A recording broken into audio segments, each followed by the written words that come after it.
ನಮಸ್ಕಾರ ವೀಕ್ಷಕರೇ, ಎಲ್ಲರಿಗೂ ಕುಸುಮ್ ಕಿಚನ್ಗೆ ಸ್ವಾಗತ. ಇವತ್ತು ನಾನು ನಿಮಗೆ ಆಂಧ್ರ ಸ್ಟೈಲ್ ಪಪ್ಪು ಮತ್ತು ರಸಮ್ ಮಾಡೋದು ಹೇಳ್ಕೊಡ್ತೀನಿ.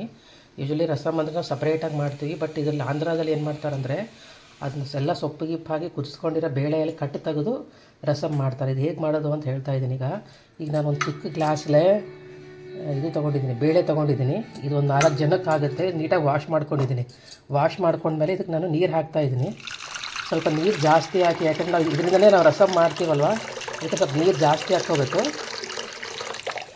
ನೀರು ಜಾಸ್ತಿ ಹಾಕಿದ ಇದಕ್ಕೆ ನಾನು ಒಂದು ಉದ್ದಕ್ಕೆ ಹೆಚ್ಕೊಂಡಿರೋ ಹಸಿಮೆಣ್ಸಿನ್ಕಾಯಿ, ನಿಮಗೆ ಖಾರ ಎಷ್ಟು ಬೇಕು ಅಷ್ಟು ನೋಡ್ಕೊಂಡು ಹಸಿಮೆಣ್ಸಿನ್ಕಾಯಿ ಹಾಕ್ಕೊರಿ.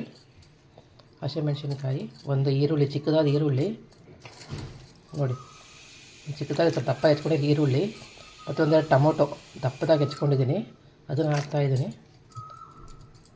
ಮತ್ತು ಇದಕ್ಕೆ ಬೆಳ್ಳುಳ್ಳಿ, ಒಂದು ಗಡ್ಡೆ ಬೆಳ್ಳುಳ್ಳಿ ಹಾಕ್ತಾಯಿದ್ದೀನಿ ನೋಡಿ. ಬೆಳ್ಳುಳ್ಳಿನ ಸಿಪ್ಪೆ ಸುಳ್ಕೊಂಡಿದ್ದೀನಿ, ಇದನ್ನು ಹಾಕ್ತಾಯಿದ್ದೀನಿ.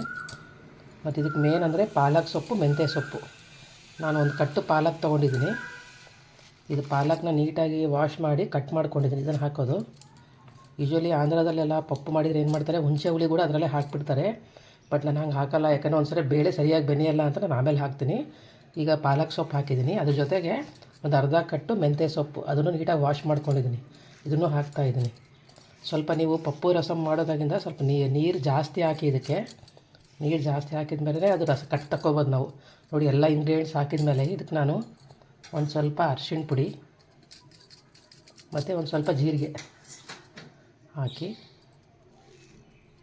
ಮತ್ತು ಬೇಳೆ ಸ್ವಲ್ಪ ಒಂದು ಅರ್ಧ ತಾಸು ನೆನೆಸ್ರಿ ಬೇಳೆ ಚೆನ್ನಾಗಿ. ಅವಾಗ ಏನಾಗುತ್ತೆ, ಸಾಫ್ಟಾಗಿ ಬರುತ್ತೆ ನೋಡಿ. ಒಂದು ಸ್ವಲ್ಪ ಎಣ್ಣೆ ಹಾಕ್ತಾಯಿದ್ದೀನಿ. ಇದನ್ನೆಲ್ಲ ಹಾಕಿ ಕುಕ್ಕರ್ ಮುಚ್ಚಿ ನಾವು ಇದನ್ನು 3 ವಿಸಿಲ್ ಮಾಡ್ಕೋಬೇಕು, ಯಾಕಂದರೆ ಬೇಳೆ ಚೆನ್ನಾಗಿ ಬೆನಿಬೇಕು ಇದರಲ್ಲಿ. ಇದನ್ನು ನಾವು ಕುಕ್ಕರ್ ಮುಚ್ಚಿ 3 ವಿಸಿಲ್ ಮಾಡ್ತೀನಿ. ಮಾಡಿ ಆಗಿದೆ, ಕುಕ್ಕರ್ ತೆಗಿತಾಯಿದ್ದೀನಿ. ಈಗ ನೋಡಿ, ಈ ಥರ ತೆಗಿಬೇಕು.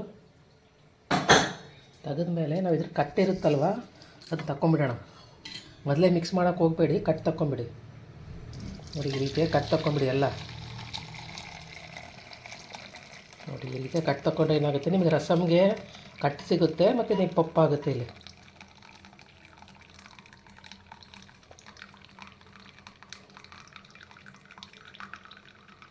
ನೋಡಿ. ಈ ರೀತಿಯಾಗಿ ನಾನು ಕಟ್ ತಗೊಂಡ್ಬಿಟ್ಟಿದ್ದೀನಿ. ಇದಕ್ಕೊಂದು ಸ್ವಲ್ಪ ಹುಣಸೆ ರಸ ಹಾಕ್ತೀನಿ ನಾನು, ಒಂದು ಸ್ವಲ್ಪ ಹುಣಸೆ ರಸ ಹಾಕ್ತಾಯಿದ್ದೀನಿ. ಮತ್ತು ಇದಕ್ಕೊಂದು ಸ್ವಲ್ಪ ಉಪ್ಪು, ರುಚಿಗೆ ತಕ್ಕಷ್ಟು ಉಪ್ಪು. ಖಂಡಿತ ಈ ರೀತಿ ಒಮ್ಮೆ ಟ್ರೈ ಮಾಡಿ ನೋಡಿ, ಅದರ ಫ್ಲೇವರೇ ತುಂಬ ಚೆನ್ನಾಗಿರುತ್ತೆ. ರಸಮ್ದು ಟೇಸ್ಟ್ ಮಾತ್ರ ತುಂಬ, ಹಂಗೆ ಹಾಗೆ ಕುಡಿಬೋದು ನೀವು ಈ ಥರ ಮಾಡಿದರೆ. ಇದಕ್ಕೆ ರುಚಿಗೆ ತಕ್ಕಷ್ಟು ನಾನು ಉಪ್ಪು ಹಾಕ್ತಾಯಿದ್ದೀನಿ. ಅದು ಉಪ್ಪು ಮತ್ತು ಬೆಲ್ಲ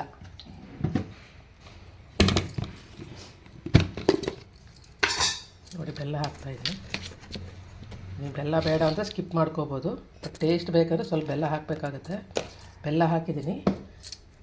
ಮತ್ತು ಇದನ್ನು ಕುದಿಯೋಕೆ ಇಟ್ಬಿಡೋಣ. ಹೀಗೆ ಇದು ಚೆನ್ನಾಗಿ ಕುದಿಬೇಕಿದು. ಇದಕ್ಕೆ ಒಂದು ಸ್ವಲ್ಪ ಸಾಂಬಾರು ಪೌಡರ್ ಹಾಕ್ತಾಯಿದ್ದೀನಿ. ನೀವು ಬೇಕಾದರೆ ಹಾಕ್ಕೋಬೋದು, ಬೇಡ ಸ್ಕಿಪ್ ಮಾಡ್ಬೋದು. ಸ್ವಲ್ಪ ಫ್ಲೇವರ್ ಬರಬೇಕಂತ ನಾನು ಒಂದು ಸ್ವಲ್ಪ ಅರ್ಧ ಸ್ಪೂನ್ ಸಾಂಬಾರು ಪೌಡ್ರ್ ಹಾಕ್ತಾಯಿದ್ದೀನಿ. ಇದಕ್ಕೆ ಹಾಕಿ ಚೆನ್ನಾಗಿ ಕುದಿಯೋಕೆ ಇಡೋಣ. ಇದು ಚೆನ್ನಾಗಿ ಕುದಿಬೇಕಿದು.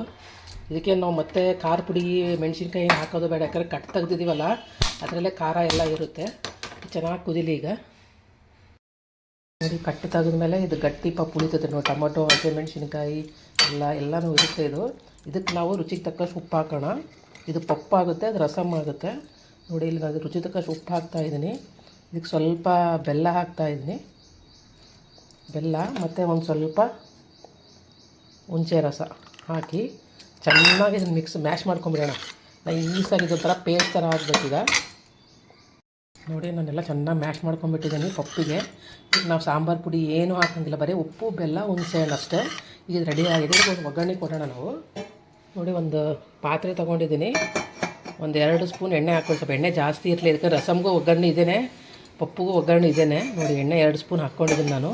ಇದು ಬಿಸಿ ಆಗಲಿ. ಬಿಸಿ ಆದ್ಕೊಳ್ಳೆ ಇದಕ್ಕೊಂದು ಗಡ್ಡೆ ಬೆಳ್ಳುಳ್ಳಿ ಬೇಕಾಗುತ್ತೆ, ಬೆಳ್ಳುಳ್ಳಿ ಹಾಕೋಣ.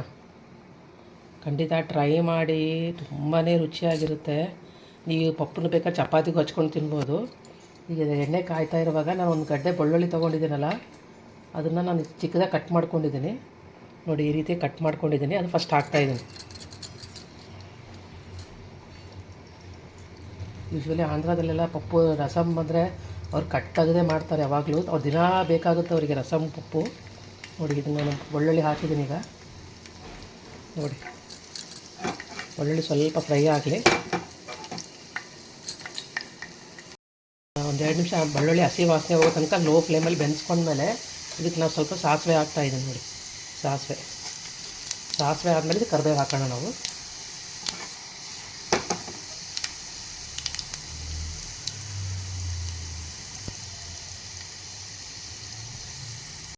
ಇದು ಸಾಸಿವೆ ಆಗಿದೆ, ನಾನು ಇದು ಕರಿಬೇವು ಹಾಕ್ತಾಯಿದ್ದೀನಿ.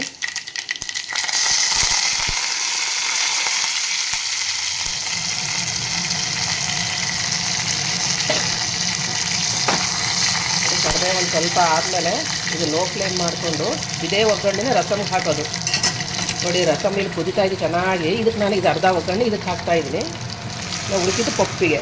ನೋಡಿ ಈ ರಸಮ್ ಕುದಿತಾ ಇದೆ. ಎಲ್ಲ ಉಪ್ಪು, ಹುಳಿ, ಬೆಲ್ಲ ಮತ್ತು ಒಂದು ಸ್ವಲ್ಪ ಸಾಂಬಾರು ಪುಡಿ ರಸಮ್ಗೆ ಹಾಕಿದ್ದೀನಿ. ಪಪ್ಪಿಗೇನು ಹಾಕೋಂಗಿಲ್ಲ, ಅದೆಲ್ಲ ಬರೀ ಉಪ್ಪು, ಬೆಲ್ಲ, ಹುಣಸೆ ಹಣ್ಣು. ನೋಡಿ ಪಪ್ಪು ಏನು ಕಡ್ಕೊಂಡಿದ್ದರೆ ಇದನ್ನು ಹಾಕ್ತಾಯಿದ್ದೀನಿ ಇದಕ್ಕೆ. ನೋಡಿ ಈ ಕಡೆ ಪಪ್ಪು ರೆಡಿ ಆಗ್ತಾಯಿದೆ, ಆ ಕಡೆ ರಸಮ್. ಇದು ಒಂದು 5 ನಿಮಿಷದ ಕಾಲ ಚೆನ್ನಾಗಿ ಕುದಿಸ್ಕೊಳ್ಳೋಣ. ಚೆನ್ನಾಗಿ ಕುದಿಲಿ ಒಂದು 5 ನಿಮಿಷದ ಕಾಲ.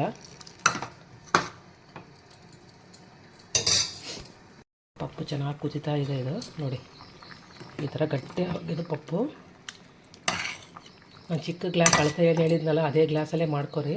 ಒಂದು 4ರಿಂದ 5 ಜನ ಚೆನ್ನಾಗಿ ಊಟ ಮಾಡ್ಬೋದು. ಇದನ್ನು ಇದು ಗ್ಲಾಸಿನ ಕೊತ್ತಂಬರಿ ಸೊಪ್ಪು ಹಾಕ್ತಾಯಿದ್ದೀನಿ ಇಲ್ಲಿ. ಮತ್ತು ನಾನು ಇದಕ್ಕೆ ರಸಮ್ ಕೂಡ ಚೆನ್ನಾಗಿ ಕುದಿತಾ ಇದೆ. ನೋಡಿಲಿ ನಾವು ಕಟ್ ತೆಗೆದು ರಸಮ್ ಏನು ಮಾಡ್ತೀವಲ್ಲ ತುಂಬಾ ರುಚಿಯಾಗಿರುತ್ತೆ. ಇದಕ್ಕೆ ಲಾಸ್ಟಿಗೆ ನಾನು ಕೊತ್ತಂಬರಿ ಸೊಪ್ಪು ಹಾಕ್ತಾಯಿದ್ದೀನಿ. ನೋಡಿ ರಸಮ್ಮು ರೆಡಿಯಾಗಿದೆ ಮತ್ತು ಪಪ್ಪು ರೆಡಿಯಾಗಿದೆ. ನೋಡಿ ಖಂಡಿತ ಟ್ರೈ ಮಾಡಿ. ಯಾರಾದರೂ ಟ್ರೈ ಮಾಡಿದರೆ ಕಮೆಂಟ್ ಸೆಕ್ಷನಲ್ಲಿ ಹೇಗಾಗಿದೆ ಅಂತ ನನಗೆ ಕಮೆಂಟ್ ಮಾಡಿ. ನನ್ನ ಚಾನಲ್ಗೆ ಸಬ್ಸ್ಕ್ರೈಬ್ ಮಾಡಿ.